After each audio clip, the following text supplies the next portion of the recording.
मंगले भवने अमंगल हारी, द्रव्य सुदर्शी रथ अजरे बिहारी। राम सिया राम जय जय राम।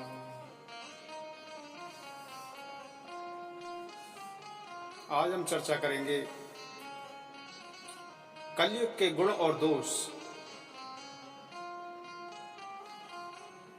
वरन धर्म नहीं आश्रम चारी, श्रुति विरोध रत सब नर नारी। द्विज श्रुति बेचक भूप प्रजासन, को नहीं माने निगम अनुशासन। कलयुग में न वर्ण धर्म रहता है, न चारों आश्रम रहते हैं। सभी स्त्री पुरुष वेदों का विरोध करते रहते हैं। ब्राह्मण वेदों के बेचने वाले और राजा प्रजा को खा डालने वाले होते हैं। वेद की आज्ञा कोई नहीं मानता, जिसे जो अच्छा लगे वही मार्ग है। जो डींग मारता है वही पंडित हो जाता है। जो मिथ्या आडंबर रचता है और जो दंभी हो जाता है, उसी को सब संत कहते हैं। जो दूसरे का धन हरण कर ले वही बुद्धिमान है। जो दंभ करता है उसी को बड़ा आचार्य माना जाता है। जो झूठ बोलता है और हंसी दिल लगी करता है, कलयुग में उसी को गुणवान कहा जाता है।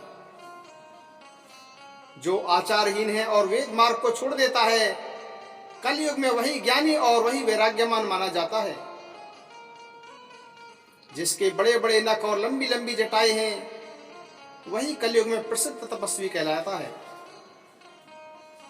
जो अमंगल वेश और अमंगल भूषण धारण करते हैं और भक्षे अभक्षे सब कुछ खा लेते हैं, वे ही योगी हैं, वे ही सिद्ध हैं और कलयुग में उनकी ही पूजा होती है। जो अपने आचरण से दूसरों का अहित करते हैं, उनको बड़ा गौरव प्राप्त होता है और वे ही सम्मान के योग्य माने जाते हैं। जो मन वचन और कर्म से झूठ बकने वाले होते हैं, कलयुग में वही वक्ता माने जाते हैं।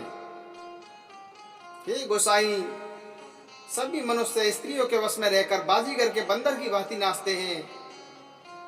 शूद्र ब्राह्मणों को ज्ञान का उपदेश देते हैं और गले में जनेऊ डालकर दान ग्रहण करते हैं। सभी पुरुष काम और लोभ में तत्पर और क्रोधी तथा देवता ब्राह्मण वेद और संतों के विरोधी होते हैं। अभाग्नि स्त्रियां गुणों के धाम अपने सुंदर पति को छोड़कर पर पुरुष का सेवन करती हैं। सुहाग्नि स्त्रियां आभूषणों से रहित होती हैं, पर विधवाएं नित्य नए श्रृंगार करती हैं। शिष्य और गुरु में बहरे और अंधे के समान हिसाब होता है। शिष्य गुरु के उपदेश को नहीं सुनता, इसीलिए उसे ज्ञान दृष्टि प्राप्त नहीं होती।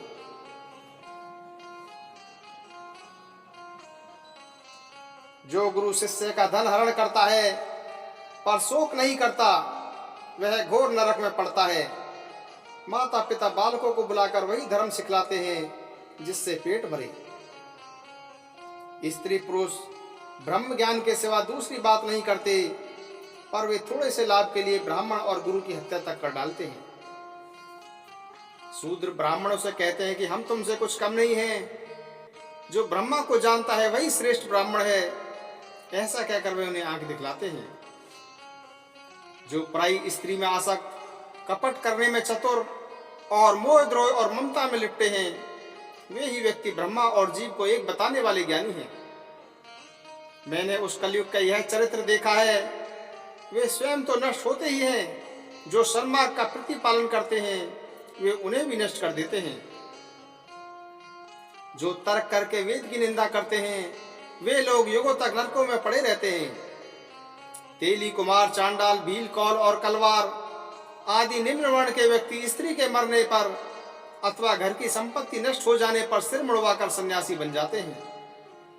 ब्राह्मण उनकी पूजा करते हैं और अपने ही हाथों से अपने दोनों लोग नष्ट करते हैं।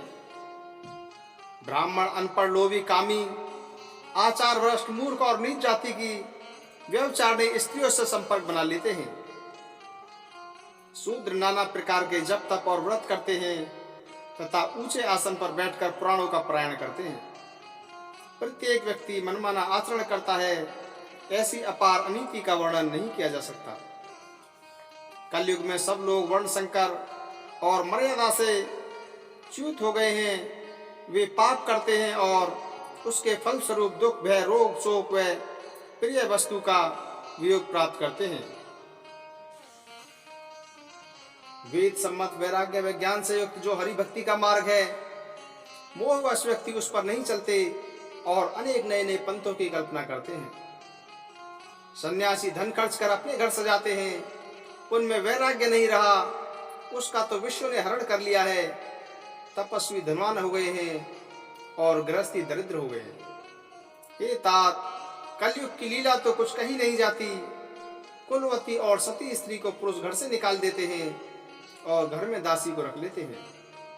पुत्र अपने माता पिता को तभी तक मानते हैं जब तक स्त्री का मुख नहीं देख लेते। जब से ससुराल प्यारी लगने लगती है, तब से कुटुंबी शत्रु रूप हो जाते हैं। राजा लोग पाप परायण हो गए, उनमें धर्म नहीं रहा। वे प्रजा को नित्य बिना अपराध के ही दंड देकर उसकी दुर्दशा किया करते हैं। धनी लोग मलिन होने पर भी कुलीन माने जाते हैं। द्विज का चिन्ह जनेऊ मात्र रह गया है और नंगा बदन रहना तपस्वी का। जो वेद व पुराणों को नहीं मानते, कलयुग में वे ही प्रभु के भक्त और सच्चे संत कहलाते हैं। कवि तो अनेक हो गए, पर कवियों का आश्रयदाता कोई सुनाई नहीं पड़ता। गुड़ में भी दोष निकालने वाले बहुत, पर गुड़ी कोई नहीं है।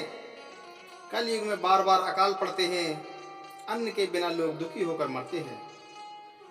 हे गरुण जी, सुनिए, कलयुग में कपट हट दंभ द्वेष पाखंड मान मोह काम और मद समस्त ब्रह्मांड में व्याप्त हो गए हैं।